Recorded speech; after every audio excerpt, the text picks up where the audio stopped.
All right, so we have Shane Gillis talking about the last time he did Joe Rogan's podcast. Because while Shane was on there, Joe's competitive nature got the best of him, and he thought he could drink as much as Shane, and it sounded like he really tried his best. Shane said he was just completely wasted by the end of it, and they ended up cutting out 2 hours of the podcast because he was just too drunk, which really sucks because drunk Joe Rogan is just the best. But at least we did get to see a little bit of this, because right after the podcast, Joe threw up into a cooler, and then he was all good, and he went to make an appearance on Kill Tony. No, I threw up in a cooler. But that was 45 minutes ago. I'm good. This has to be one of Joe's best appearances. Nobody thought he'd be able to make it there. They all thought he was way too drunk. But then all of a sudden, Tony peers into the crowd, and little Toe Rogan runs onto the stage. It was inspirational, and everyone there was impressed. They're like, how the hell are you here right now? And he was still having a good time and ready to party, and he gave this crowd a show. We got about as fucked up as I've ever been on a podcast. You've never, yo. But luckily, I have a solid liver. How the hell did you sober up like that? It's 100% sober. That is incredible. These guys literally said that you were dead and there's no way you're going to make it here. I'm back, baby. I'll do a fucking IQ test right now, motherfucker. Holy shit. I'll recite Nietzsche. You don't understand what the fuck you're dealing with, Shane Gillis. I'm a different bead, bitch. Let's go! To the death. Yeah, I was drunk 20 minutes ago, but right now I can drive.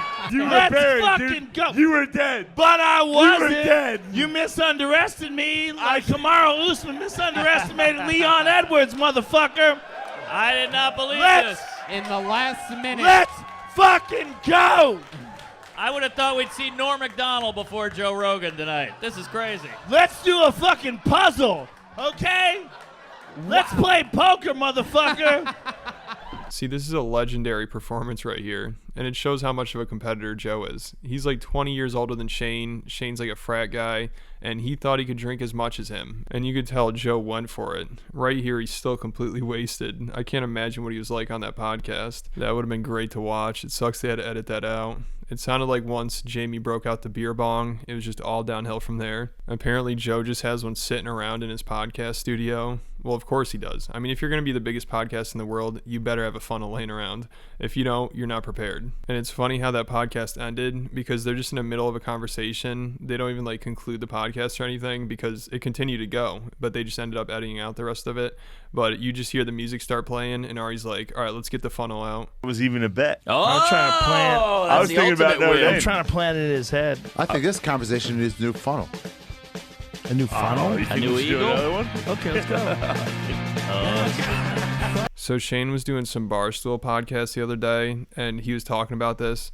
And unfortunately, I can't play any of the clips because I know Barstool will do copyright claims and takedowns and shit. And I just can't afford to get another strike right now. But Shane was talking about how once they broke out the funnel, Joe did like 6 in a row. And he's already drinking before that. So he was just completely gone. But he's still trying to keep the podcast together. And he was still in podcast mode. And he was like wasted telling Jamie to pull shit up. And it went on for 2 more hours. And Joe was acting like they're still doing the podcast. If you want to listen to Shane talk about it, this is the clip where he does.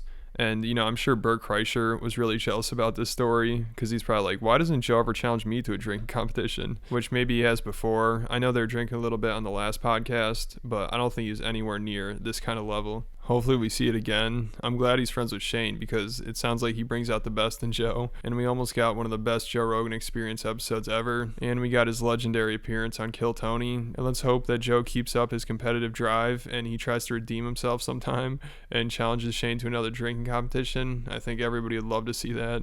So hopefully that happens someday. And that's about it for this video. Thanks for watching. Make sure you hit the like button, leave me a comment, then hit the subscribe button, and I'll catch you at the next video.